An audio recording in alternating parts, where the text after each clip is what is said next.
So today we are looking back at our message from this last weekend where we examined the three questions of Jesus and we brought it into light for ourselves. And today I would like to just look back at one of those questions that Pilate asked Jesus and examine it for ourselves, dig in a little deeper. And this question that Pilate asked wasn't to Jesus, it was to the crowds. And he said, "What wrong has he done? What wrong has he done?" Fascinating question. And let's turn to Mark chapter 15, verses 6 through 10, and read. At the festival, Pilate used to release for the people a prisoner whom they requested. There was one man named Barabbas who was in prison with rebels who had committed murder during the rebellion. The crowd came and began to ask Pilate to do for them as was his custom. Pilate answered them, "Do you want me to release the king of the Jews for you?" For he knew it was because of envy that the chief priest had handed him over. But the chief priest stirred up the crowd so that he would release Barabbas to them instead. Pilate asked them again, "Then what do you want me to do with the one you call the king of the Jews?" What do you want me to do? The one they call king of the Jews. What wrong has he done? And so the crowd came for their annual release of the prisoners. It was a custom that they did during the Passover as a sign of the lamb that would be released for freedom, representing, the beauty of what God did for the Israelites when they escaped Egypt, freed them.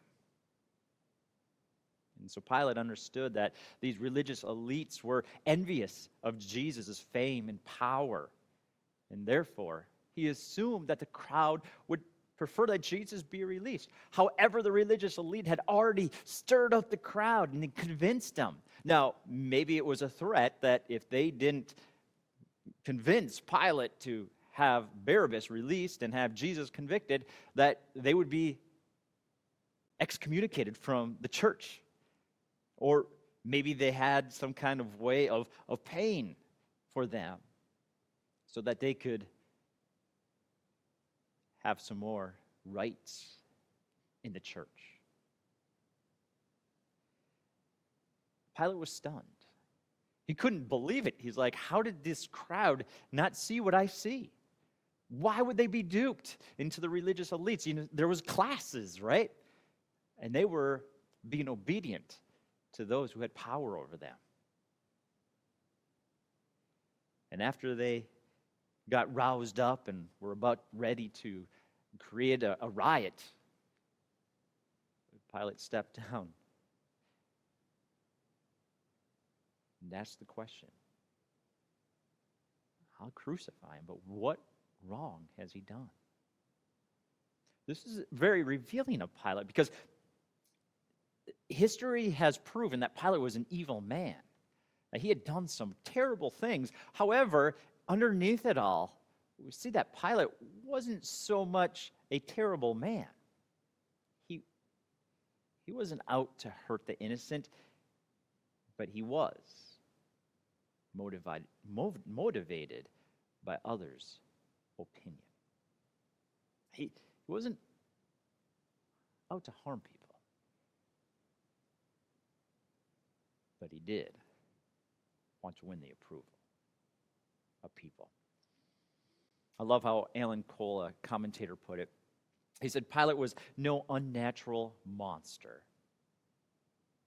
He was a man with like passions to us. That is what makes this story such a warning. And so the question I want to pose to you today, as you go about your daily work and continue on in life, do you stand up for what's right? Or do you buckle under pressure of family, friends, or society, of bosses? Do you do what's right? Jesus did what was right, no matter what.